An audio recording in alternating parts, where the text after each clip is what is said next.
Bonjour à tous, bienvenue à cette conférence avec Cécile Joly et Denis Christol, les auteurs de Management et Intelligence collective, 80 méthodes et exercices, publiés aux éditions SF Sciences Humaines. Donc, je suis Herminie Baudry, chargée de communication chez les éditions SF Sciences Humaines. Et donc, je vais vous présenter très rapidement pardon. Voilà, le livre. Donc, il est disponible donc en librairie, dans toutes les librairies physiques et en ligne, ainsi que sur notre site esf-scienceshumaines.fr. Donc, voilà, pour ceux qui ne l'auraient pas encore lu. Pour commencer, donc bienvenue à tous. Merci d'être avec nous. Je vois que ça commence à s'agiter dans le chat. Pour commencer, on voudrait vous poser une question. Est-ce que vous pourriez nous indiquer, déjà rapidement vous présenter et surtout nous dire pourquoi vous êtes présent, qu'est-ce que vous attendez de cette conférence, quel est votre élan pour ce soir? Ensuite, je vais laisser la parole, donc le temps que vous répondiez, à Sophie Couraud. Donc, Sophie, bonjour. Bonsoir à tous. Donc, Sophie qui est directrice des éditions SF Sciences Humaines et qui va rapidement vous présenter la maison d'édition ainsi que l'ouvrage. À toi, Sophie. Bonsoir à tous. Merci d'être aussi nombreux pour vivre ensemble pendant 1 heure sous la houlette de Cécile Joly et Denis Christol, ce qu'est l'intelligence collective. Je dirige donc ESF Sciences Humaines et en particulier la collection Formation permanente, qui est une collection d'ouvrages qui s'adresse essentiellement aux coachs, aux formateurs et qui leur propose, c'est le cas notamment dans cet ouvrage, un certain nombre de livres pour mieux vivre et mieux comprendre les enjeux de la formation et en particulier de la formation pour adultes. Avant de leur laisser la parole, je vais en 2 mots présenter ou représenter pour tous ceux d'entre vous qui les connaissent Cécile Joly et Denis Christol. Cécile Joly est spécialiste de l'innovation collaborative. Elle accompagne depuis plus de 25 ans la transformation de l'action publique.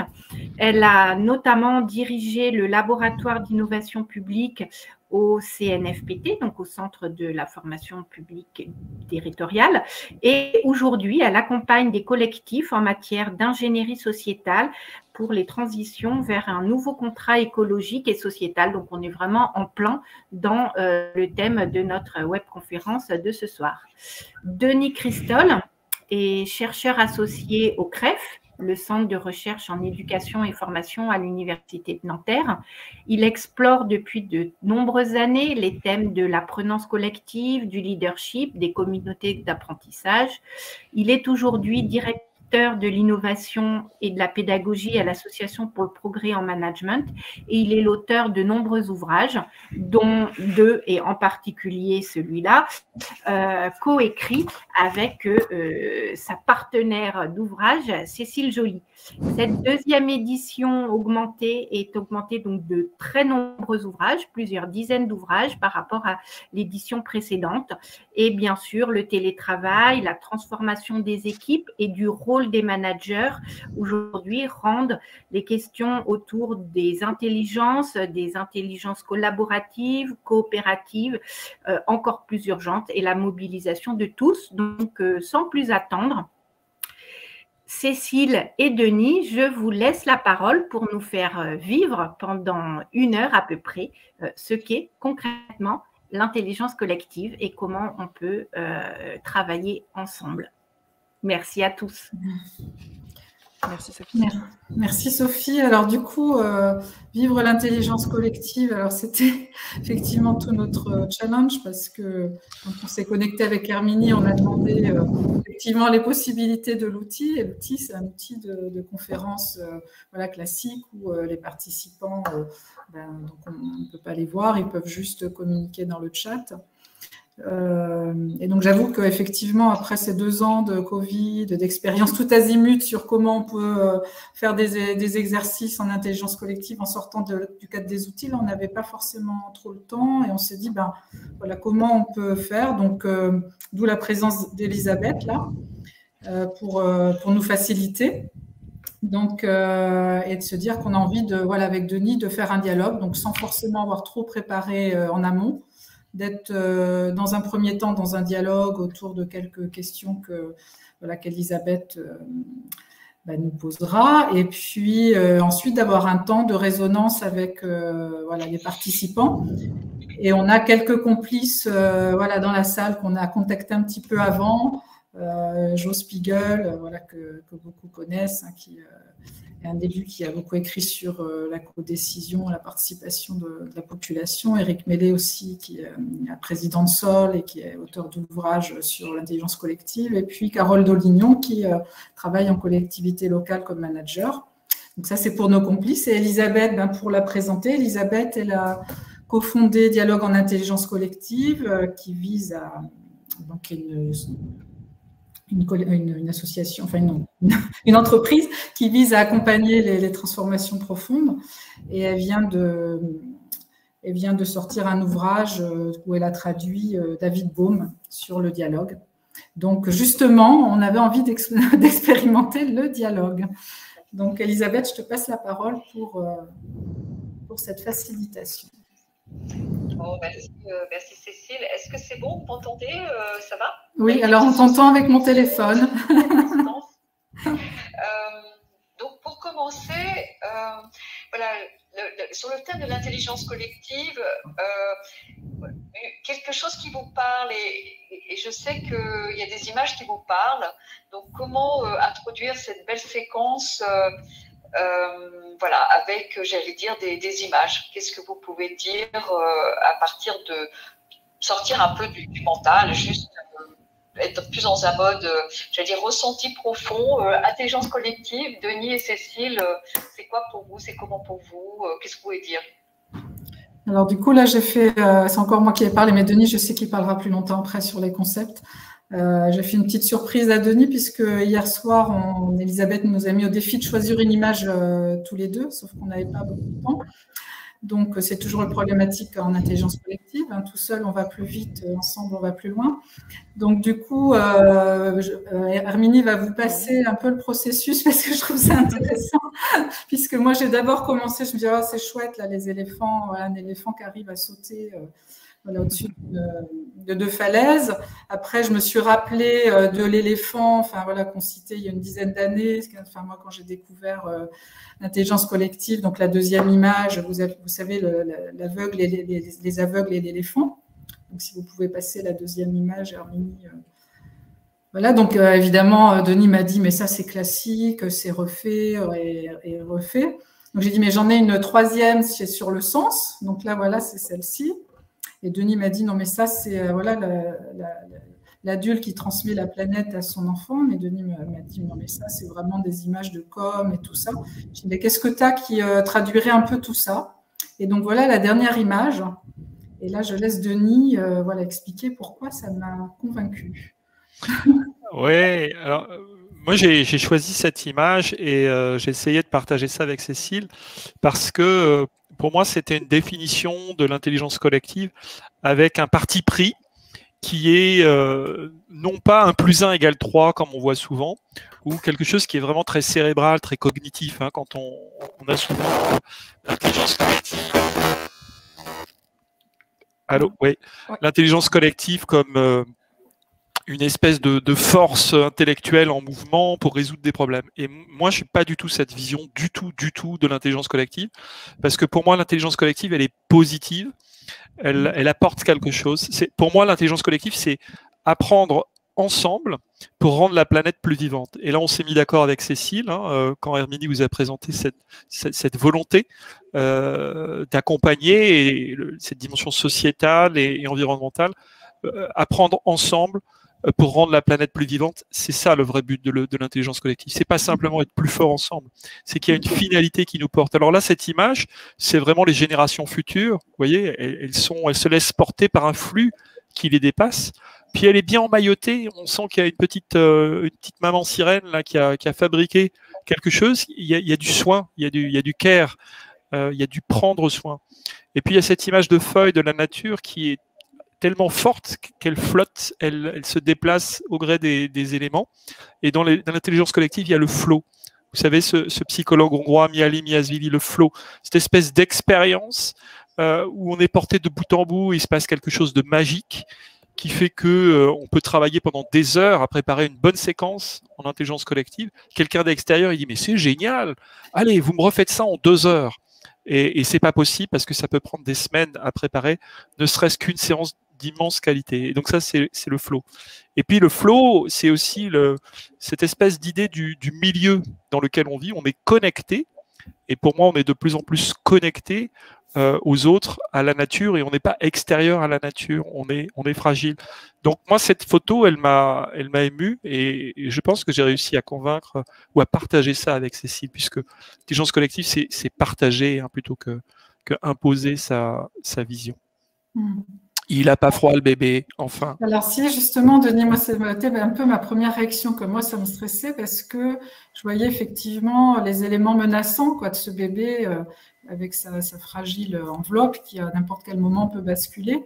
Mais je trouve que comme j'avais cherché effectivement des éléments sur le changement climatique et tous les défis et les enjeux sociétaux, je me disais que l'intelligence collective, pourquoi moi je suis tombée dedans, c'est parce que effectivement Agenda 21, voilà, il y a une dizaine, douzaine, quinzaine d'années, un peu plus maintenant du coup, et voilà, enjeux sociétaux, et à un moment donné, comment effectivement dans le management, moi j'étais à l'époque directrice générale d'une commune, comment on peut engager toutes les parties prenantes d'un système, d'un territoire dans ces transitions. Et aujourd'hui, la question, c'est bien ça, c'est-à-dire qu'est-ce qu'on propose comme monde aux générations futures. Quand on demande à un groupe qu'est-ce qu'il rêve pour demain, les réponses sont toujours les mêmes, quoi. Je veux un monde de paix, un monde où mes enfants vont pouvoir s'épanouir. Et puis pourquoi? Qu'est-ce qui fait qu'on n'y arrive pas? Est-ce que du coup, voilà, ces architectures sociales qu'on a créées et qui depuis le 19e siècle ou depuis peut-être la nuit des temps, qui arrivent à ce qu'on construit aujourd'hui et qui font que il n'y a pas seulement l'envie et l'imaginaire de ce qu'on aimerait demain, mais c'est comment on va arriver à reconstruire, mais à partir d'une posture, parce que pour moi, une posture et une éthique, une vision du monde, cette vision du monde de demain, mais comment on va arriver à reconstruire aussi de nouvelles architectures sociales qui vont faire qu'on trouve les réponses à ces défis sociétaux. Et cette petite enfant, cette petite sirène, du coup, je suis allée relire le conte de la petite sirène qui veut découvrir le monde, quoi, qui justement ne peut pas encore marcher et qui aimerait voir c'est quoi le monde des humains. Et c'est vrai que ce monde des humains, ça fait un peu peur aujourd'hui, ça fait même complètement peur. Donc c'est pour ça que cette image, c'était bien que cette image ne soit pas complètement rassurante en même temps. Et en même temps, il y a quelque chose qui rassure dans le calme du bébé et dans la paix intérieure qu'on doit tous arriver à connecter, et le travail personnel qui doit être fait par chacun pour rester zen, surtout quand on est manager et qu'on est soumis à des cadres de tempête. Comment on fait pour se ressourcer et pour agir dans un espace intérieur qui est vraiment l'espace de notre âme, en fait, de notre là, ce qu'on voudrait emmener au monde. Alors justement Cécile, je vais enchaîner avec cette question pour vous deux, qui est précisément qu'est-ce que vous voulez apporter au monde à travers cet ouvrage. Donc tu as commencé j'allais dire déjà à une réponse, peut-être Denis, et puis Cécile, tu enchaînes alors je suis gardienne du temps aussi, donc je mets un petit peu la pression là aussi d'aller à l'essentiel. Qu'est-ce que vous voulez apporter au monde au fond à travers cet ouvrage? Écoute, je vais bien commencer à répondre. On a beaucoup travaillé avec Cécile sur l'ouvrage, notamment sur la partie des pratiques qu'on a absolument toutes testées dans un laboratoire d'apprentissage qu'a dirigé Cécile, laboratoire d'apprentissage et d'innovation publique. Et là, on a vraiment combiné des combinaisons de savoir en ingénierie pédagogique et de formation, et puis d'innovation publique que portait Cécile. Et donc, on a mis en place des pratiques, des méthodes. On les a pas toutes inventées, on les a mises en place, et on les a testées, on les a améliorées, on a essayé de les faire nôtres. On en a inventé parfois quelques-unes, et c'est ce qu'on décrit dans l'ouvrage, et on les classe par différentes dimensions, où l'intelligence collective qui se croise avec le corps, avec la vision, avec les émotions, également avec l'imagination, aussi le cerveau, hein, dont je disais que ça ne pouvait pas être que ça, l'intelligence collective. C'est pas que de l'intelligence cognitive à plusieurs. Donc, on a une volonté de faire en sorte que l'architecture invisible qui nous lie, et cette architecture invisible, c'est des liens sociaux, c'est des habitudes, c'est des croyances, c'est des envies d'aller de l'avant, qu'elle puisse s'exprimer. Et ça s'exprime souvent par la forme des pratiques. La forme des pratiques, c'est pas simplement une technique, un outil, un exercice. Ça, vous allez les trouver partout. Il y en a, on peut cliquer gratuitement, excusez-moi Sophie et Herminie, mais on peut trouver ces éléments un peu partout. Mais ce qui est important, c'est l'esprit dans lequel on le vit, c'est la posture avec laquelle on l'habite. Et donc nous, on a mis notre posture, on a essayé de mettre notre posture. Attention Denis, on ne vous entend plus, vous avez peut-être un souci de micro. Je ne sais pas si tu as fait ça pour tout le monde. Oui, on entend un bruit dans le... Ça a coupé. Denis, c'est bon? Allez-y, reprenez, Denis. Là, j'ai été coupé?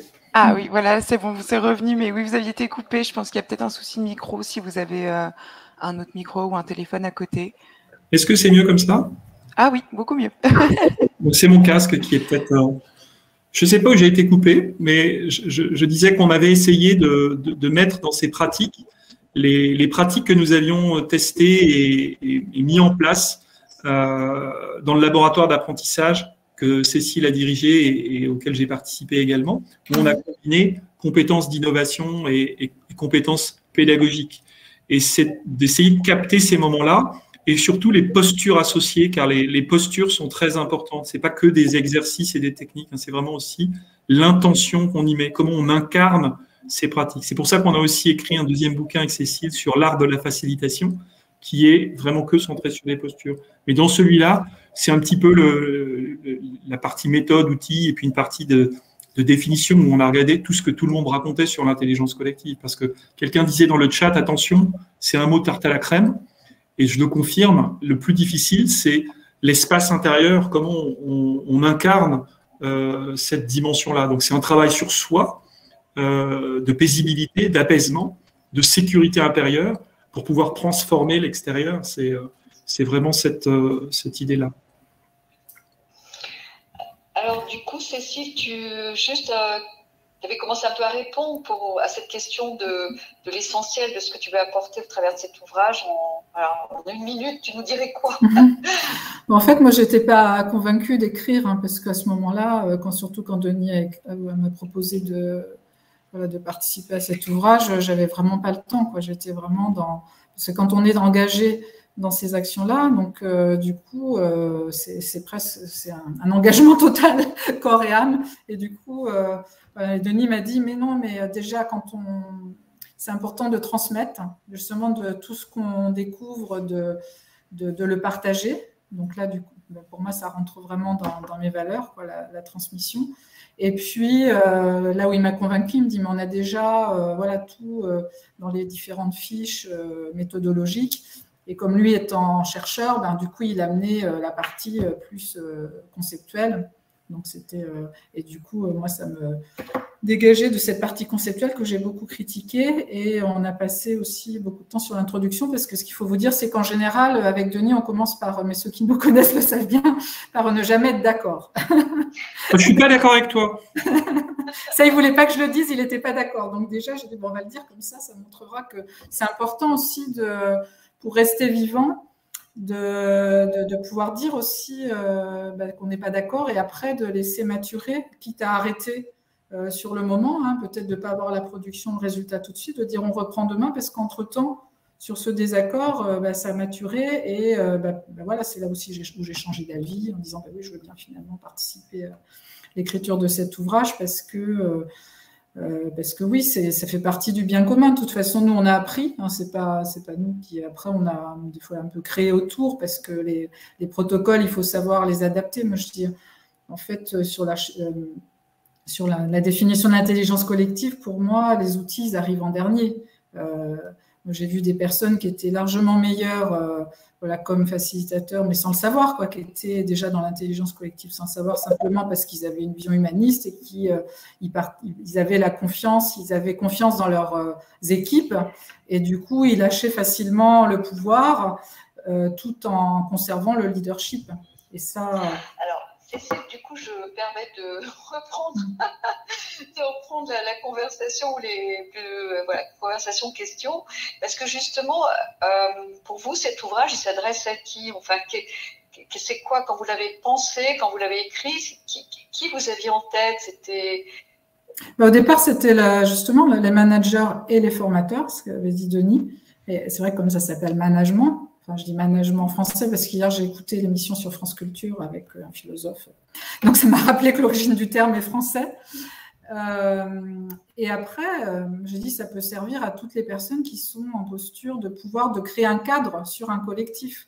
Donc, moi, je vais même jusqu'aux travailleurs sociaux avec qui j'avais fait des expériences quand j'étais en Essonne. Donc, mes expériences ne remontent pas juste au CNFPT. Voilà, c'est toute personne qui est en mesure de créer un cadre d'action avec un collectif dans lequel on va passer du pouvoir sur au pouvoir avec. Il y a aussi quand même cette notion de co-construction, co-création qui est très, très importante aussi. Bon, moi, je vous connais bien, je te connais bien aussi, Cécile, hein, dans ce que vous amenez, de comment on crée ensemble aussi. C'est pour ça que j'aimais bien l'éléphant qui se retrouve entre deux dans un ravin, parce que ça me renvoie effectivement au U, où en fait on voudrait passer directement de l'un à l'autre, et il faut accepter de lâcher prise et de descendre dans l'inconnu. Pour un manager, moi j'ai eu des managers, enfin des supérieurs hiérarchiques qui m'ont dit que ça les insécurisait, ce que je mettais en place, parce qu'effectivement moi-même j'étais insécurisée déjà, parce que en fait c'est plus facile de dire je vais faire un plan d'action et puis voilà, je vais vous engager là-dedans, que de dire on va y aller ensemble et moi, je n'ai pas forcément la réponse, là où souvent les agents en dessous, qu'on encadre, attendent du manager qu'il ait toutes les réponses. Donc, et d'accepter de dire sur des problématiques et des enjeux aujourd'hui qui sont complexes, qui nécessitent effectivement que chacun puisse amener son intelligence personnelle pour créer cette intelligence collective et du coup être en assertion avec lui-même, ça demande au manager ou à l'élu. Joe Spiegel a fait écrire un bouquin sur la codécision pour un élu. C'est pas si simple que ça. Bon, alors, c'est bien, il vous reste 3 minutes. Moi, je veux bien si tu veux. Important à aborder, mais au fond, pour vous, demain, c'est comment? Les suites, qu'est-ce que, par rapport à ce que vous lancez, là, ce que vous avez déjà lancé d'ailleurs, Management et Intelligence Collective, qui est là, comment vous voyez les suites? Quelle trajectoire? Sur quoi vous êtes? Comment vous voyez ce futur, au fond, aussi? Je veux bien commencer par une anecdote qui dit la suite. L'anecdote est la suivante. Quand on travaille dans ce laboratoire avec Cécile, on avait un dirigeant qui était assez classique, traditionnel, on va le décrire comme ça. Et c'était pas sa tasse de thé, l'intelligence collective. Et un jour, dans un séminaire où il avait une centaine de ses dirigeants autour de lui, il avait pratiqué pendant 6 heures du PowerPoint descendant. Et je vous promets que cette anecdote est réelle. Et on devait présenter avec Cécile une méthode, une université de l'innovation que nous mettions en place.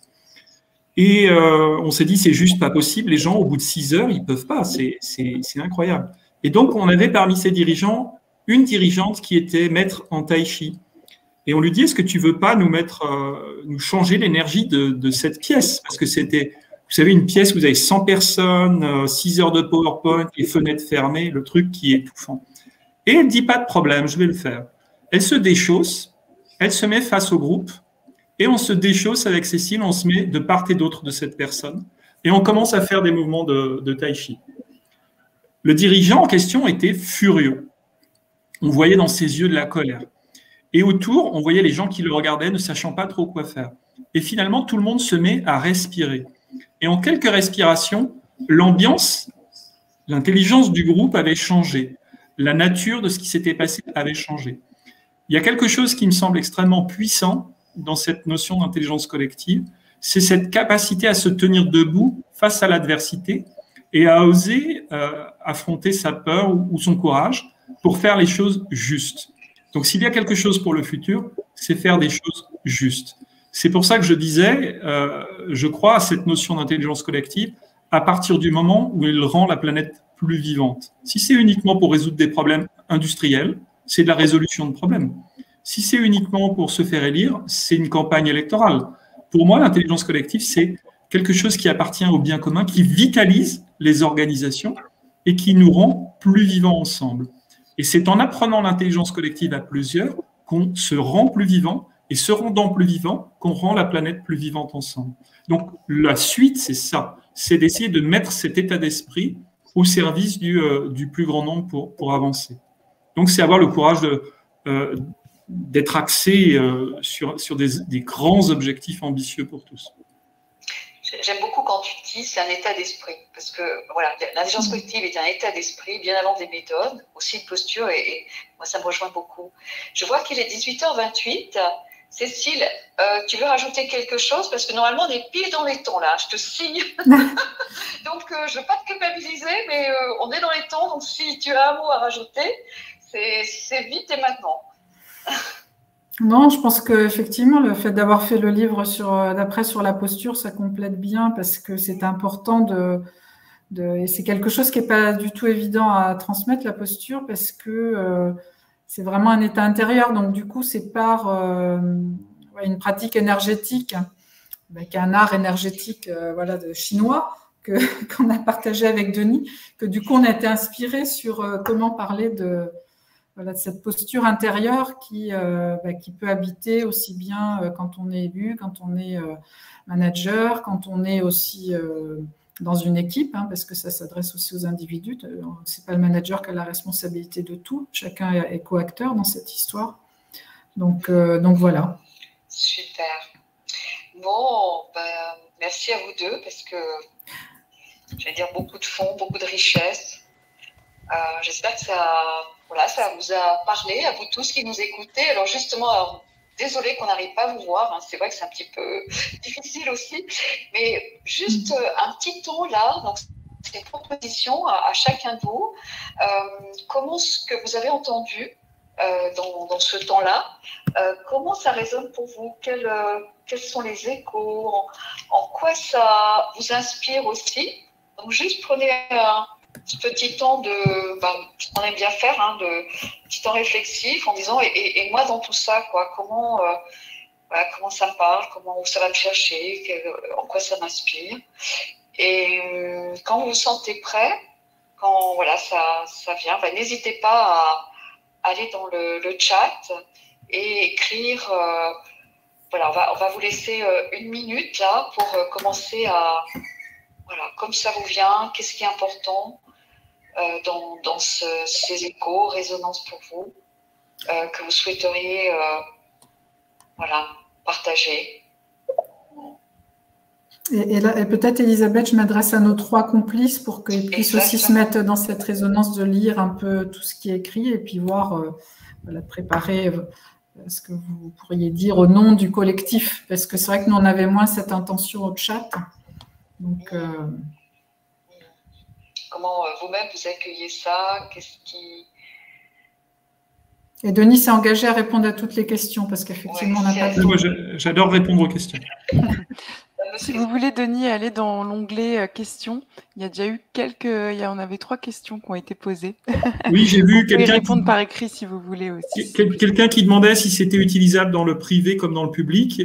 Moi, j'ai la pratique dans le privé, dans le public et également dans le domaine associatif qui est encore un autre. Denis, je te propose de ne pas répondre maintenant parce que là, on était sur le temps de résonance. Donc, ça va empêcher chacun de réfléchir. Ouais. Oui. Alors, je laisse réfléchir. Quels échos pour vous?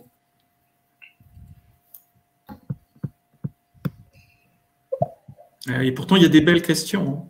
Oui. Alors, Denis, n'hésite pas à les noter. Vous avez la possibilité, Denis, d'y répondre par écrit, de taper votre réponse, si vous souhaitez. Oui, ça va tellement vite que c'est pas si facile. Mais je répondrai après, oui.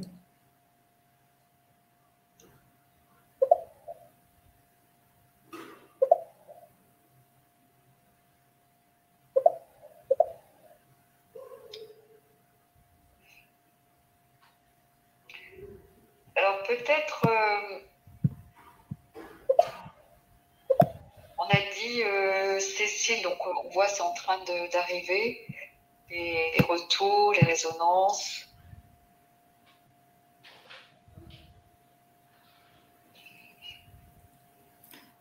Herminie, est-ce que vous pouvez faire venir avec nous Jo Spiegel, Éric Mellet et Carole Dolignon? Oui, bien sûr.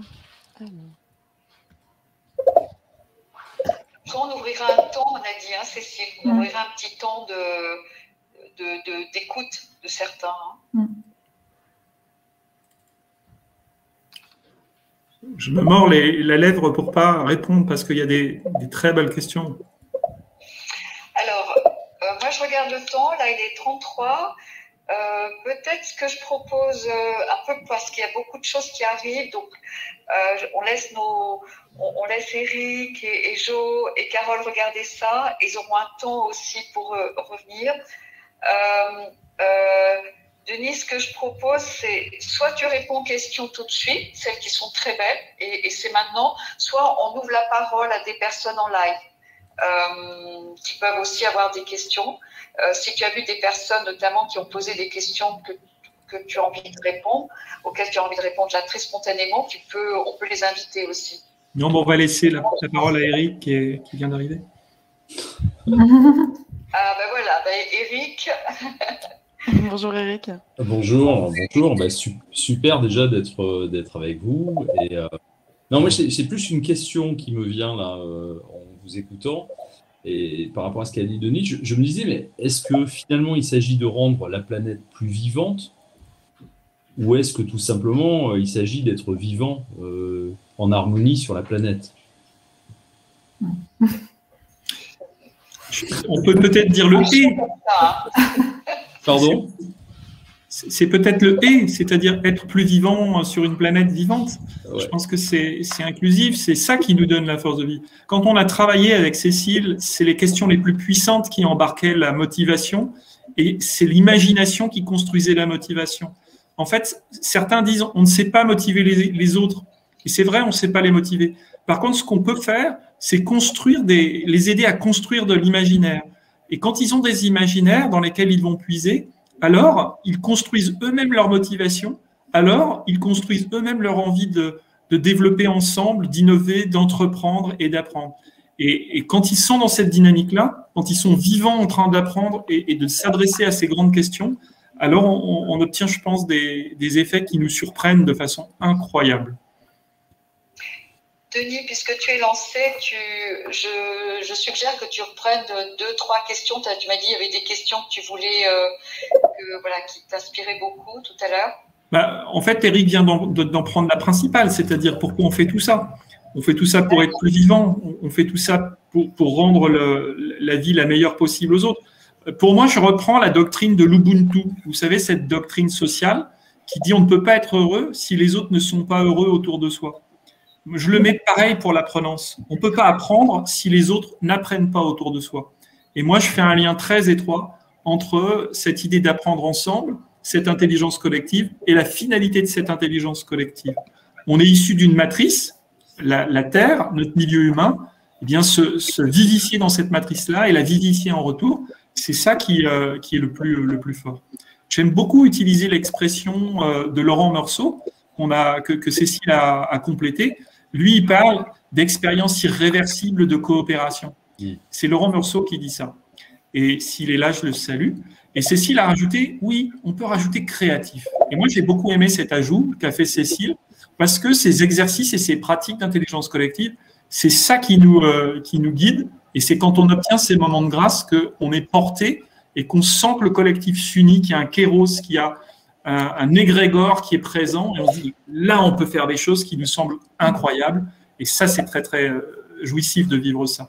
C'est irréversible parce qu'après, on n'a pas envie de revenir en arrière. Alors, on va peut-être donner la parole à Jo maintenant.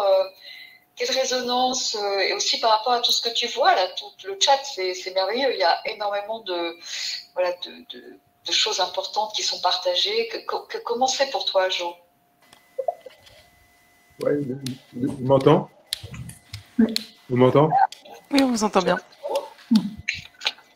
C'est très bien. Mais, bon, les différentes... Oui? Tu peux mettre le volume un peu plus fort, t'entends Ça pas marche? bien. Oui, ça marche. Ah. Là, ça va, là? Oui, on vous entend très bien. Ouais, les différentes remarques. Et ce qui a été partagé, en fait, pour moi, l'intelligence collective, telle que je le conçois et telle que je l'entends aujourd'hui, c'est une œuvre d'humanisation, en fait. Et ça veut dire que ça ne peut pas être réduit à une technique. Ça ne peut pas être le club med déposite. Et que profondément, au début, il y a la question du sens. La question du sens, c'est la question des valeurs, c'est la question de la direction, la question de la signification. Et d'ailleurs, on crève d'absence de sens dans notre pays et dans notre société. Et ça nous invite en effet à quelque chose qui me paraît essentiel, à la fois dans la durée, dans l'espace et dans le temps, c'est être capable de cheminer ensemble. Pour moi, le verbe d'action pour définir la démocratie construction, c'est cheminer ensemble. Ça veut dire qu'on accepte de passer de l'ego-compétition à l'alter-opération. Ça a été dit plusieurs fois dans le chat. Et donc, ça nous amène à être connectés. Ça a été dit d'abord avec soi-même, avec les autres et avec plus grand que nous. Il y a évidemment une dimension spirituelle dans cette transformation qui me paraît essentielle. Je pense qu'il n'y a pas de transformation durable sans transformation collective et personnelle, et ça veut dire que l'intelligence collective passe par cela, posture d'humilité, de perméabilité, qui renvoie d'ailleurs, et c'est la dernière question un peu pessimiste, c'est qu'on est dans un cénacle où on entend le décalage abyssal entre ce que nous pouvons partager dans l'intelligence collective qui est la nôtre et la vie concrète des gens, qui amène aussi à voter en masse pour des gens qui instrumentalisent l'inverse des valeurs que nous partageons aujourd'hui. Et donc, ça renvoie au rôle qui est le nôtre, que ce soit les lecteurs ou les élus, à arrêter d'être des gestionnaires des trottoirs, mais bien être des catalyseurs de métamorphose. Et l'intelligence collective est un moyen pour y parvenir, me semble-t-il. Super. Carole, à toi la parole. Oui, désolée, j'avais pas mis mon micro.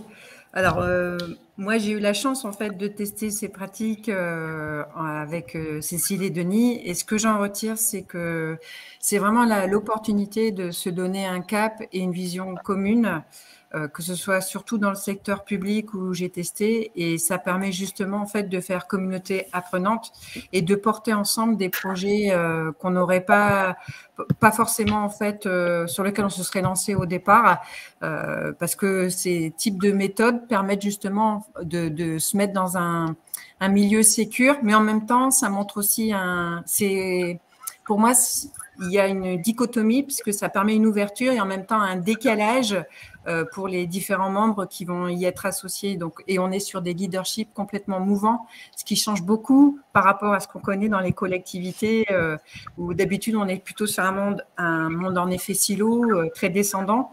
Donc, ce type d'expérimentation, ces pas de côté sont vraiment des plus. Et moi, ça m'a transformé au niveau personnel, mais également au niveau des environnements professionnel dans lequel j'ai pu graviter. Donc, je souhaite à tout le monde d'avoir ce type d'expérience et je rejoins ce que disait Denis. Il s'agit vraiment d'une expérience irréversible et quand on y a touché, difficile après de retrouver un moule plus classique, plus traditionnel. Donc, voilà, ça c'était ce que je voulais vous partager ce soir. Ouais, super, merci. Denis, je me retourne vers toi à distance. C'est pas facile, hein, mais justement, bon, les questions, tu as dit oui, il y a vraiment de belles questions. Est-ce que tu voudrais répondre à d'autres questions que tu aurais vu passer? Écoute, Carole vient de parler là de cet état de grâce, de l'expérience où on ne revient pas en arrière. C'est vraiment quelque chose qui est étonnant. C'est parfois, on a parfois passé avec Cécile des heures et des heures à transformer des protocoles d'intervention qui se sont transformés dans le bouquin en pratique. Des heures et des heures pour qu'il y ait justement une fluidité maximum et que les gens vivent le meilleur instant possible. Et quand ils ont ce sentiment d'être pris en charge, pris en soin, il y a quelque chose qui se produit. Il y a un vrai accueil de l'autre. Il y a un respect de la personne. Moi, j'ai toujours été impressionné de voir comment Cécile nourrissait de ses deniers en achetant du chocolat, des fruits, tout un tas de choses, parce qu'elle accueillait des personnes. Et ce n'est pas des bonbons que j'achète à la va-vite au supermarché, c'est je prends le temps de les accueillir. Ça, c'est la base de tous les exercices et de toutes les pratiques. C'est cette espèce d'attention et de soin à l'autre. Et quand on a vécu ça, on est porté. Tout à l'heure, je voyais quelques Québécois, et notamment j'en ai reconnu 2-3 dans le chat. Moi, j'ai reçu ça là-bas quand je suis allé. J'ai fait un voyage au Québec, j'ai reçu ça. Et c'est comme une flamme. Et j'avais envie, en revenant en France, de le passer. Et c'est pour ça que je remercierai jamais autant les Québécois et que ça m'a transformé. Et je me dis, si d'autres peuvent avoir envie de sentir cette haute attention qu'on porte à l'autre, c'est cette intention qu'on met dans un geste, hein, où on ne zappe pas l'autre avec son portable, où on est vraiment présent dans le moment. C'est vraiment ce qui va habiter les pratiques. Donc, au-delà de simplement quelque chose de mécanique, c'est cette intention qu'on porte, et puis cette intention qu'on dépouille également d'une intention. C'est un peu paradoxal. Cécile faisait référence aux pratiques énergétiques chinoises. On s'est initié à ces pratiques pendant 5 ans, et ça nourrit aussi ces pratiques et exercices. Il y a l'idée d'avoir quelque chose qui est actif en mouvement, et quelque chose qui est très en douceur, très passif. Et le fait d'avoir souvent pratiqué à deux, avec la force de divergence qu'on peut aussi avoir et qui font partie des systèmes humains, ça permet de donner un système énergétique à voir dans ces pratiques. C'est la co-facilitation de ces pratiques, ça donne à voir ce système énergétique, et on peut être en conflit, en opposition, et être sincère, honnête, présent, parce qu'on est vraiment centré sur les autres. Moi, je suis entrée dans le monde de la facilitation à l'intelligence collective en 2010, consciemment, sciemment. Et le mot que tu as prononcé tout à l'heure, un peu au début, le mot fluidité. Et c'est un mot très, très central qu'on a entendu, qu'on entendait autour de nous. Ah, mais c'est fluide. Et voilà, je trouve que voilà, mettre ce mot fluidité dans tout ce que ça veut dire, à la fois de douceur, mais en même temps de puissance, parce qu'il se produit des choses, enfin pour moi, c'était le plus beau, et c'est toujours le plus beau compliment qu'on peut se faire dans une intervention. Ah, mais c'est fluide. Voilà, je voulais juste faire un petit écho en résonance avec ce que tu viens de dire. Je regarde l'heure, il est 45. Est-ce que, je vérifie Cécile, est-ce qu'on avait prévu peut-être d'ouvrir 5 minutes, 5-7 minutes à des personnes qui le souhaitent, ou comment tu vois les choses là? Oui, moi ce que je trouve intéressant, parce que là, en fait, on parle beaucoup de protocoles, de processus, mais c'est de revenir au management, en fait, parce que c'est un peu antinomique aussi, management, intelligence collective, le management, tel qu'il est organisé, parce que je voyais une personne qui posait des questions par rapport au privé, parce que Denis, tu parles beaucoup du public, mais tu as eu d'autres expériences ailleurs. Eric, c'est aussi pour ça que, du coup, il y a quelqu'un du privé qui peut nous dire, voilà, quelles sont les marges de manœuvre aujourd'hui pour que, effectivement, dans le management tel qu'il a été mis en place par le taylorisme, voilà, ces organisations pyramidales très structurées, très organisées, où finalement on est gestionnaire, et dans le public on administre, où on est cadre, on est attaché, dans le privé on est contremaître, et du coup, quand on développe, voilà, pour demain, si on veut développer des architectures sociétales qui sont à même de relever les enjeux de redirection écologique, parce que je vois maintenant on ne parle plus de transition, on parle de redirection, et on affirme des choses très fortes. J'ai vu un master design qui se crée là sur ce sujet-là, de la redirection écologique. Moi, c'est vrai que j'ai envie de poser cette question par rapport au privé. Moi, je n'ai jamais travaillé dans le secteur privé. Donc, effectivement, le public, il y a une finalité qui est une finalité sociétale, du contrat social, etc. Ce qu'on ne peut pas dire du privé. Moi, je sais pas, pardon, je réagis, mais sur cette dichotomie, aujourd'hui, la loi Pacte, les entreprises à mission, enfin, les entreprises en général et plus particulièrement les grandes organisations sont engagées dans une réflexion autour de leur responsabilité sociétale, et certaines l'ont fait déjà de tout temps, bien avant qu'il y ait une loi qui cadre les choses. moi, ce qui me vient en vous écoutant, c'est la notion de chaordique. Chaordique, c'est D-Hawk, l'un des inspirateurs de Peter Senge, donc, qui est à l'origine de SOL, de la Société pour l'Organisation Apprenante.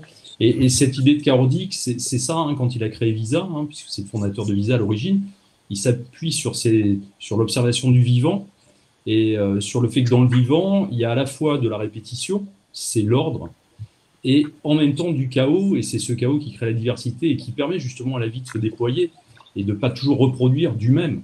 Donc, ce qui me vient, moi, dans l'intelligence collective, c'est cette capacité, alors vous parlez de fluidité, finalement, à avoir un bon dosage d'ordre, ce qui veut dire du travail en amont, et un lâcher-prise dans l'expérience pour saisir ce qui se passe, saisir ce qui est présent, être prêt à remettre en question tout ce qu'on a prévu pour partir sur autre chose et pour rester justement dans ce que tu disais, Denis, le flow, et être avec le collectif, avec le groupe, et effectivement aller plus loin que ce qu'on imaginait. Et je terminerai parce que quand même en tant que président de SOL, il faut que je parle des 5 disciplines qui me paraissent complètement adaptées aussi à ça, c'est-à-dire, vous l'avez évoqué, la notion de maîtrise personnelle, de recherche sur soi, de travail sur l'intention, sur la posture. Les modèles mentaux, aujourd'hui, les modèles mentaux, que ce soit dans le privé ou dans le public, pour travailler avec les deux, finalement, ils doivent être revus, apprendre en équipe. Oui, c'est ce que vous disiez aussi, on ne peut pas apprendre autrement qu'ensemble.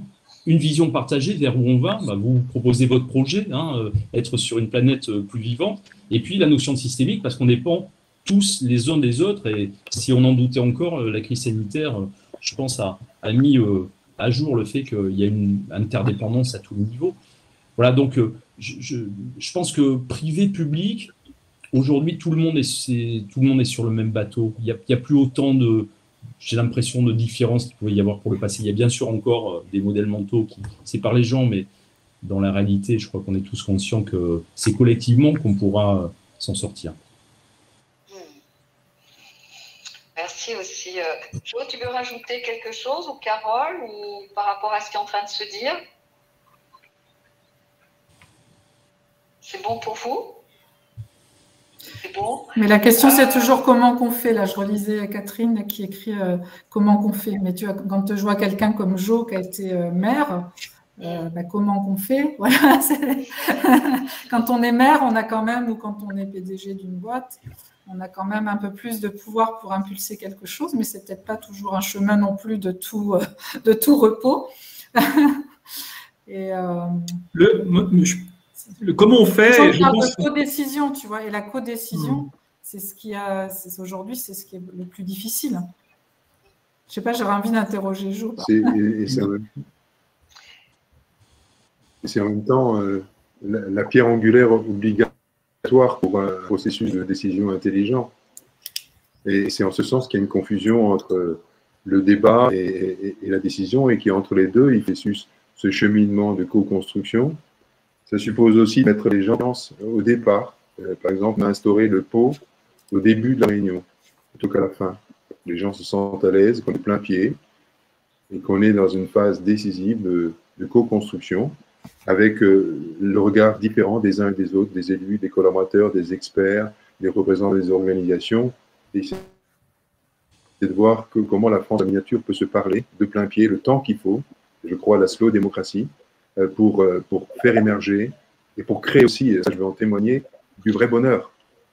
Et du vrai bonheur. Je suis rentré à la fin de cycle de conseil participatif plus heureux qu'un soir d'élection, parce qu'il s'est passé que dans ce processus, on voit bien qu'il y a une transformation. Et la transformation principale, c'est qu'on passe du jeu singulier au nous collectif. Et comment le nous collectif enrichit le jeu. Comment cette dialectique peut se faire. Mais ça nécessite du temps. Ça suppose qu'au départ, on ne part pas de certitude, de conviction, et qu'on est capable de la réciprocité des échanges. Ça, c'est compliqué, parce que ça suppose qu'on revoit aussi les priorités à l'école. Quand est-ce qu'on fera une école de la coopération plutôt de la compétition? Une école des habiletés sociales et pas seulement des habiletés cognitives. Ça, c'est toute une démarche qui est œuvre d'humanisation, dans lequel se situe, je crois, l'intelligence collective. Alors, moi, moi, juste une résonance par rapport à ce que est en train de dire Jo, c'est cette place, et on s'est échangé avec Jo la semaine dernière, c'est comment redonner des espaces-temps au dialogue, comment faire que voilà, on sort des débats et on rentre dans des dialogues profonds. Et effectivement, le fait que j'ai voulu co-traduire le dialogue cheminé de Bohm, cheminé vers l'intelligence collective, c'est comment on prend ce temps ensemble pour tisser des liens. Et ça, on ne peut pas le faire dans des formes d'injonction ou dans des formes de précipitation, parce que voilà, il y a toujours cet effet de s'écouter très profondément pour rentrer en grand dialogue. Donc voilà, on s'était rejoint avec Jo sur cette notion de dialogue très important aujourd'hui, essentiel. Penser l'action dans le dialogue. Je vois le temps, il est 53. Par rapport, est-ce que donc il y a beaucoup d'échos, enfin il y a beaucoup de choses dans le chat. Est-ce que Denis, Cécile, il y a des choses que vous prenez dans le chat où vous voudriez répondre? J'ai vu une phrase aussi sur le livre aussi. Peut-être revenir un mot sur le livre, sur comment le livre est séquencé, peut-être, pour les gens qui ne connaissent pas encore le livre. Oui, peut-être qu'on peut parler du livre. Et juste une question à Herminie. Est-ce qu'on aura la possibilité d'écrire à tout le monde pour justement les réponses dans un deuxième temps? Oui, on pourra. Donc, je vais garder une trace des questions. Donc, on pourra répondre. Vous pourrez faire des mails personnalisés aux questions. Il n'y a pas de souci. Donc, collectif, voilà. tout le monde. Oui. Oui, ou pour collectif, oui, on peut reprendre aussi et envoyer à tout le monde. Oui. Okay. Mais toutes les questions posées ont été notées, donc tout le monde recevra les réponses aux questions qui sont très nombreuses. Et merci à tous d'avoir été aussi. Peut-être pour dire deux mots de l'ouvrage, pour répondre à Elisabeth, il y a une première partie qui est une partie plutôt universitaire, de recherche, ou une mise au point sur toutes les formes d'intelligence collective. Et en comparaison de l'intelligence des lieux, de l'intelligence artificielle ou encore de l'intelligence émotionnelle. Mais on voit aussi qu'il y a des formes d'intelligence collective bien particulières. Donc ça, c'est décrit dans une première partie avec un repérage de toutes les définitions qui sont proposées par les différents auteurs ou les principaux auteurs ces dernières années.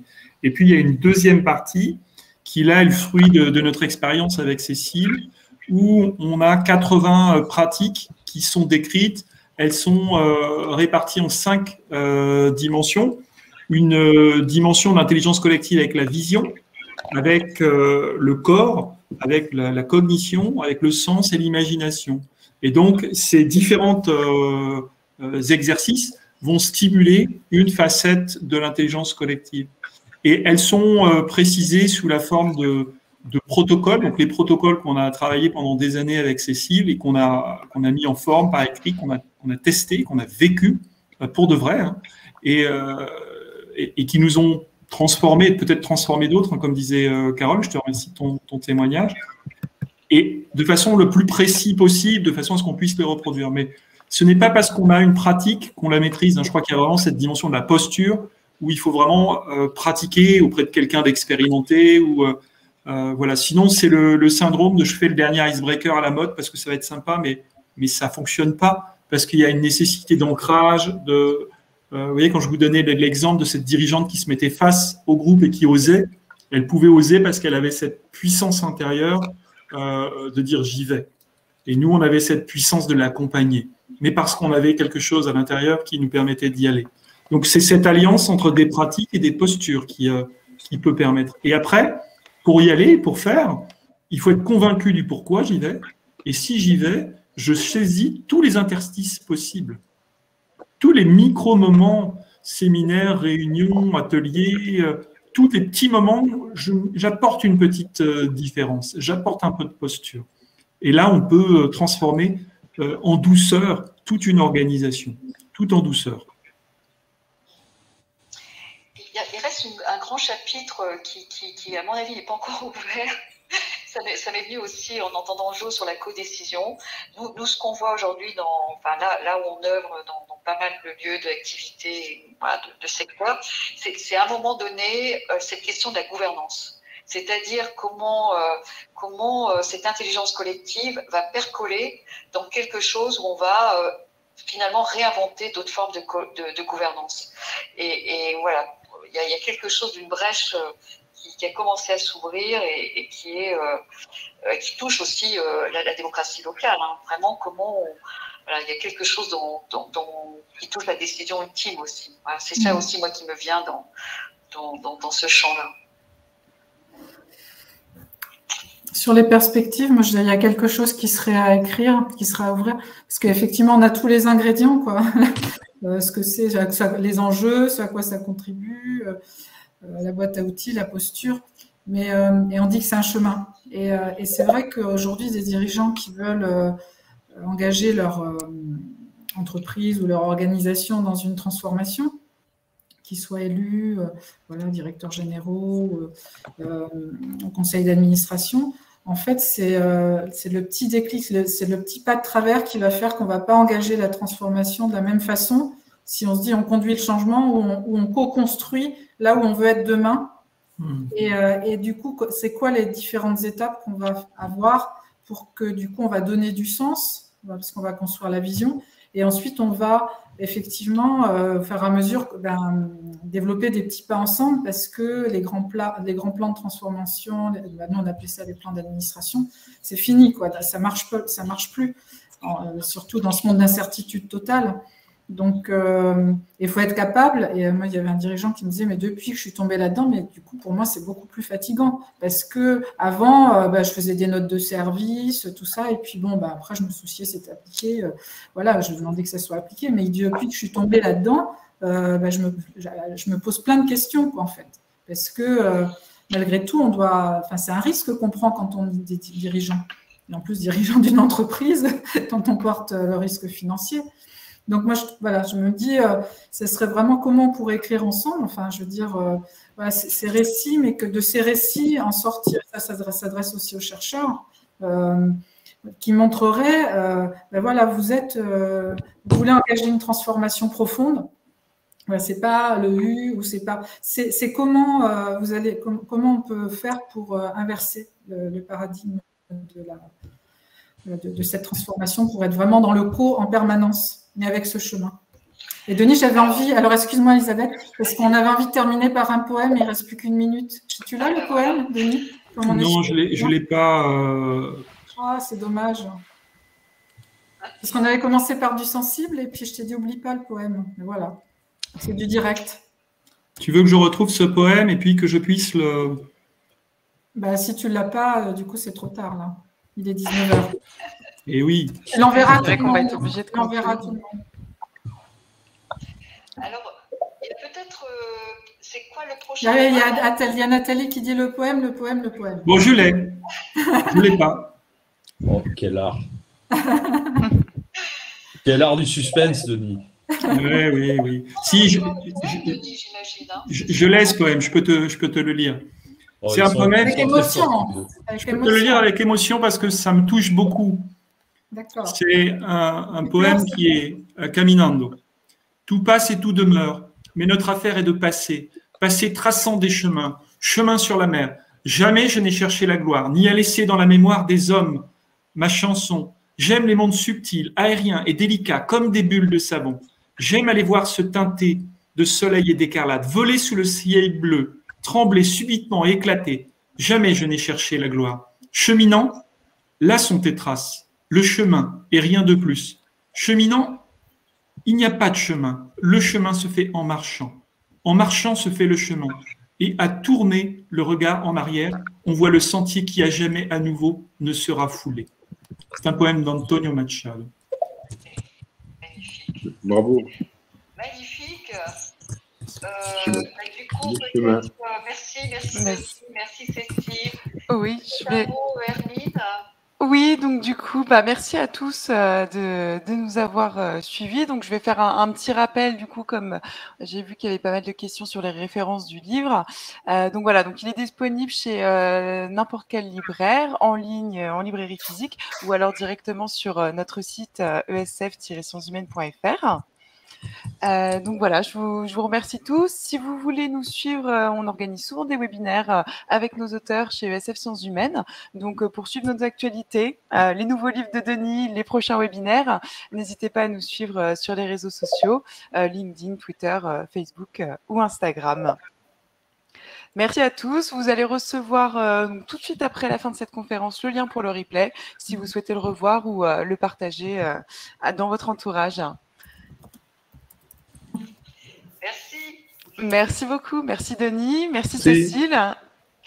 Merci à tous. Au revoir. Bonne soirée. Ce que je pouvais rajouter, c'est qu'on a envie avec Denis de proposer une expérimentation cet été sur la formation de facilitateurs en intelligence collective. Voilà, on s'est dit ça. Comme ça, je le dis, Denis, comme ça nous obligera à le travailler. Parce que vous allez avoir des réclamations du coup. Au travail, Denis. Et peut-être avec des élus, Jo. Hein. Avec des élus. Avec des élus. Ben voilà, avec toi, alors, du coup. Bien. C'est noté. Lancé. Merci, Cécile. Merci Bonne soirée. à tous. Bonne soirée. Merci à tous. Merci. Bonne soirée. Merci beaucoup. Merci.